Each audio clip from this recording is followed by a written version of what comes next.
अब उन देवताओं को जब ये देवता पद प्राप्त करने की या स्वर्ग जाने की जो साधना करके चले गए, उसी साधना को ये अंतिम मान रहे थे, श्रेष्ठ मान रहे थे। तो वहां जाने के बाद फिर इनको याद आता है कि वेदों में लिखा है, क्योंकि जिन ऋषि महर्षियों ने वेदों अनुसार साधना की, और वो कहां गए? ब्रह्मलोक में। ब्रह्म की पूजा करने वाले ब्रह्मलोक में जाते हैं। और गीता जी अध्याय नंबर 8 के श्लोक नंबर 16 में लिखा है कि ब्रह्मलोक पर्यंत भी सभी आवागमन में है, जन्म और मृत्यु के अंदर है। तो इनको वहां पता चलता है भाई हमने वेदों अनुसार साधना की और हम यहां आगे चलो स्वर्ग प्राप्त हुआ, महास्वर्ग मिल गया, लेकिन यहां भी मृत्यु होगी, हम फिर जाएंगे इसे छोड़कर। तो वहां क्या इनकी आपस में कैसी चर्चाएं चलती हैं इन देवताओं की? कहते अभी हमने कोई पूर्ण संत नहीं मिला, हमारे को पूर्ण संत नहीं मिला, इस कारण से हम यहां तक की साधना की। तो वह आपस में चर्चा करते हैं भाई पूर्ण संत और कौन होता है, कैसा होता है। फिर वहां परमात्मा पूर्ण ब्रह्म इनकी आत्मा को झंझोड़ते हैं, इनको याद दिलाते हैं कि तुम पढ़ा करते थे यजुर्वेद अध्याय नंबर 40 के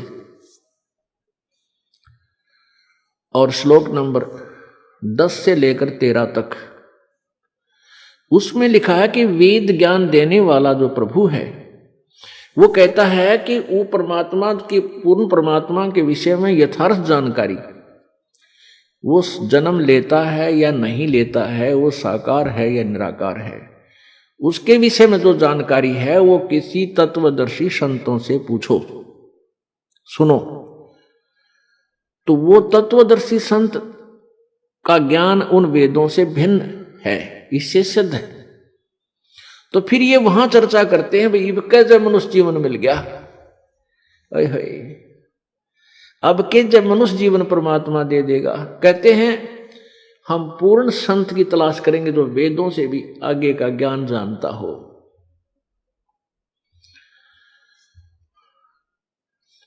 अब परमात्मा अपनी सच्चिदानंद घन की वाणी में 5वें वेद में कहते हैं इस देही को देवालोचे तू नर क्यों उकलाता। जैसे कई व्यक्ति दुखी हो जाते हैं अपने प्रारब्ध के पापों से, संकट के ऊपर संकट, संकट के ऊपर संकट आ रहा है, तो वो क्या दुखी होकर के क्या धारणा करते हैं, हे भगवान आत्महत्या कर लो। इसके विषय में परमेश्वर अपनी वाणी में कहते हैं इस देही को और देवता लोचे तू नर क्यों उकलाता।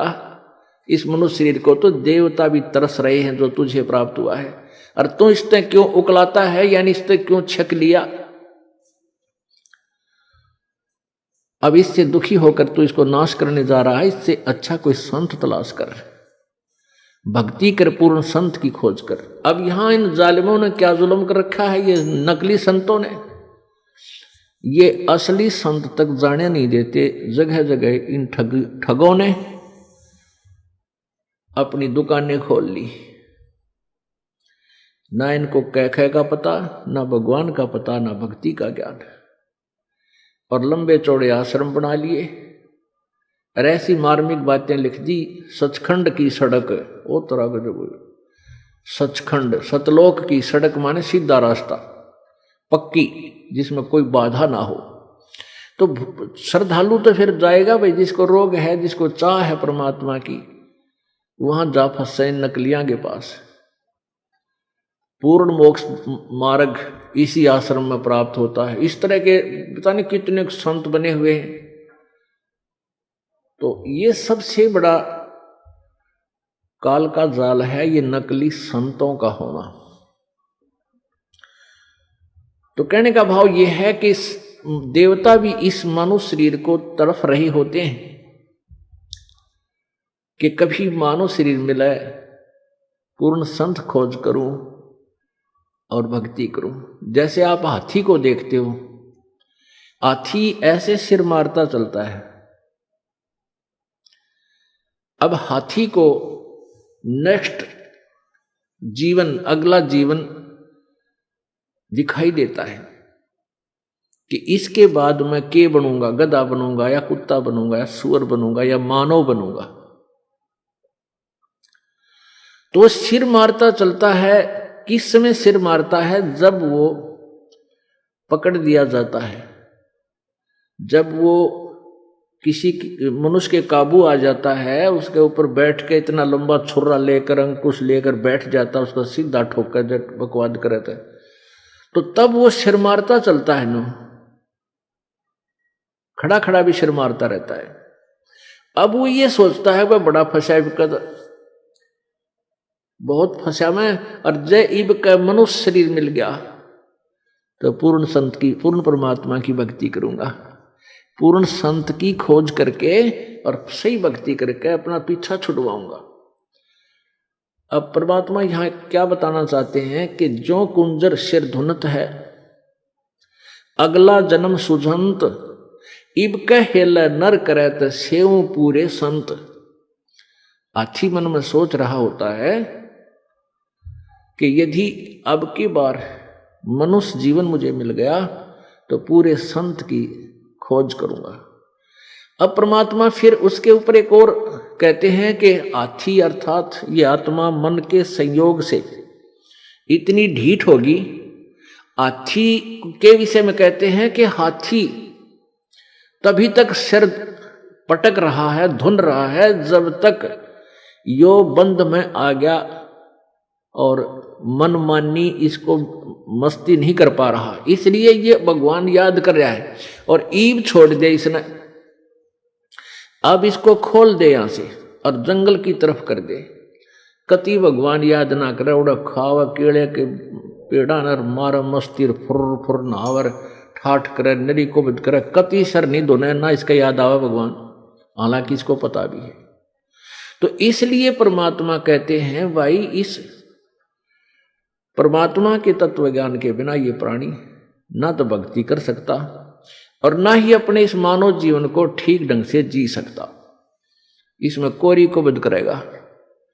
थोड़ा सा कोई राजपद प्राप्त हो गया, कोई बड़ा सा अधिकारी बन गया तो धरती तोलन न हो जा, मंत्री मुख्यमंत्री प्रधानमंत्री राष्ट्रपति बन जाए तो पता ना क्या सोच बैठे और भूल जाता उसमें कि तू इंसान भी है, तू जीव भी है।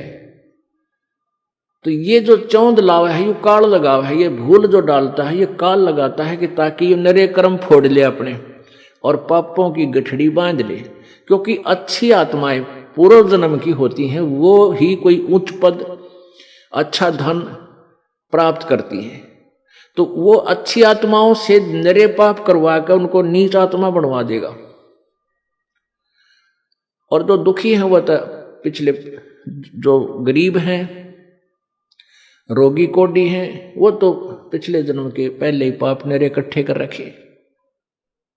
तो पुण्यात्माओं तत्व ज्ञान से हमें ये जानकारी होगी कि पूर्ण संत हमें मिला है, उनसे हम भक्ति लेकर साधना सत साधना करें और मर्यादा में रहेंगे तो हमारे पाप कर्मों से आने वाले प्रारब्ध के जो कष्ट हैं वो पाप भी कट के हमें सुख होगा। यानी आप पर आने वाली आपदाएं संकट भी दूर होंगे, आप निर्धन भी नहीं रहोगे, आप धनी बन जाओगे। एक तो आप यहाँ के भौतिक सुख के भौतिक धन के धनी बनोगे और आध्यात्मिक धन के भी आप धनी बनोगे। आप दोनों ही धनी इस परमात्मा की सत्य साधना से। कौन सी परमात्मा की? उस पूर्ण